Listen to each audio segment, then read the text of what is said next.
Welcome to The Explainer. Today, we are diving into one of the most genuinely unsettling ideas in all of science. It's a thought experiment that starts with a brilliant but troubled physicist and it ends with you questioning if your own reality is even real. So let me just start by asking you this. How do you know, really know, that your memories are real? That the world you're looking at right now isn't just some elaborate fiction? This isn't just philosophy. It's a question that comes directly from the work of one brilliant and ultimately tragic scientist. And our story doesn't begin out in deep space. It starts right here, on Earth, in the 19th century with a physicist named Ludwig Boltzmann. His own life was kind of a mirror of the scientific chaos he was trying so hard to understand. So this is the guy, Ludwig Boltzmann. What a character! A total prodigy in Vienna, became a professor at just 25. But he was also deeply troubled. He actually blamed his dramatic mood swings on being born on Mardi Gras. He was a real fighter for the underdog, too. He even campaigned for his future wife's right to attend university lectures, which was unheard of back then. But his biggest fight, the one that defined his life, was for an idea that almost everyone thought was pure fantasy, the atom. And the really tragic part? He took his own life in 1906, just a short time before the world would finally prove him right. You see, the scientific establishment, led by guys like his chief rival, Ernst Mach, was just relentless. Their whole argument was simple and honestly pretty effective. Science should only be about things you can directly see and measure. So their attitude was basically, atoms? Have you actually seen one? And you can imagine this constant public rejection of his life's work. It took a huge toll on him. Now, Boltzmann's greatest achievement was explaining this thing called entropy. You've definitely heard of it. It's the law that says things always get more disordered. It's like an ironclad rule of the universe that gives time its arrow, pointing from a state of order toward chaos.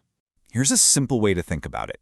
You can easily take a perfectly ordered low-entropy egg and scramble it into a high-entropy mess. But have you ever seen a scrambled egg spontaneously unscramble itself, go back into a perfect yolk and white? Of course not. Boltzmann showed this is all just a game of probability. There are just way more ways for things to be jumbled up than for them to be perfectly ordered. And this is it. This simple equation was his masterpiece. So important they carved it right onto his tombstone. It says that entropy, S, is directly connected to W, which is just the number of ways the atoms in a system can be arranged. By doing this, he connected the invisible, microscopic world of atoms to the everyday laws we see all around us. He basically gave us the formula for the arrow of time. And as it turns out, that formula would lead to one heck of a cosmic paradox. So armed with this incredibly powerful statistical law, Boltzmann decided to think bigger, a lot bigger.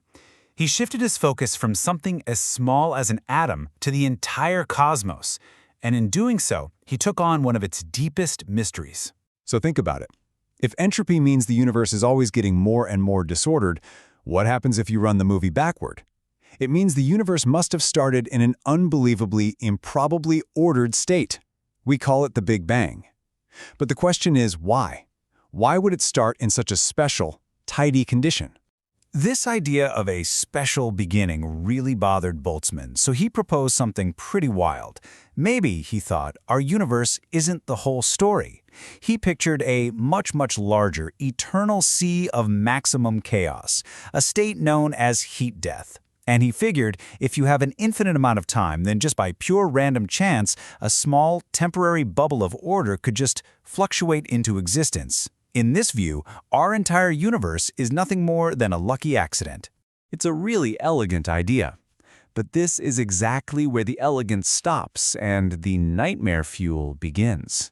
Because if you apply Boltzmann's own logic, simple statistics, to his own idea, you end up at a conclusion that is both perfectly logical and deeply terrifying. Okay, so follow the logic. If our existence is just a random fluctuation, statistics tells us we should be the most likely kind of fluctuation that could produce a conscious observer, the most statistically cheap one. So is creating an entire universe with 100 billion galaxies really the easiest way to get just a single conscious mind? Statistically, the answer is a hard no. A small fluctuation is always going to be way more probable than a huge one. So it's far, far more likely for just a single solar system to pop into existence than it is for an entire universe to do so.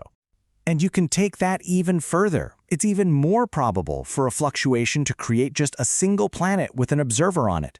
But we can keep pushing this logic, stripping away everything that isn't absolutely 100% necessary. And that leads to this really chilling but unavoidable conclusion.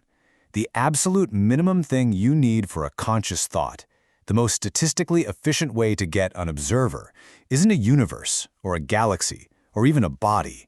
It's just a brain. And this is the full-blown nightmare scenario. The most statistically probable observer isn't you living your life. It's a lone, self-aware brain that pops into existence from the void for a fleeting moment, but it comes complete with a lifetime of memories that are completely false. Memories of a childhood that never happened in a universe that isn't even there. This horrifying idea, which we now call the Boltzmann brain, creates a paradox so deep it threatens to undermine the very foundation of science. But thankfully, physicists have found a really clever escape hatch. It's kind of like taking a cosmic census. Over the entire lifespan of the universe, you'd find two types of observers. First, you have ordinary observers, like us, who supposedly came about through 13.8 billion years of evolution. Then, you have Boltzmann brains, which just pop into existence randomly. And when you do the math, it's brutal. Over an eternity, you would end up with an incomprehensibly larger number of those fleeting Boltzmann brains than you would evolved observers like us. So what that means is, if you accept Boltzmann's original fluctuation hypothesis, you have to conclude that the overwhelming statistical probability, we're talking greater than 99.999 repeating percent, is that you are a Boltzmann brain, and that your reality is a total illusion. And here is the brilliant way out. Any theory that ends by telling you that you can't trust your own senses, your own memories, or your own reason is a fundamentally broken theory. The physicist Sean Carroll calls this cognitive instability. The theory literally saws off the very branch it's sitting on. See how the logic just eats its own tail? You start by trusting your reason and the laws of physics. That reason leads you to the conclusion that you're a Boltzmann brain. But the thoughts of a Boltzmann brain are just a random accident, so its reasoning can't be trusted. Therefore, you have no good reason to believe the conclusion in the first place. The whole theory undermines itself, so you have to throw it out.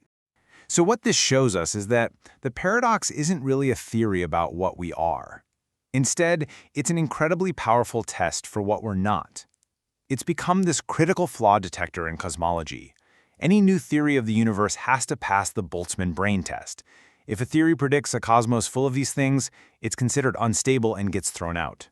So in the end, the paradox is actually incredibly useful. It forces us to find better explanations for the true weirdness of our cosmic origins.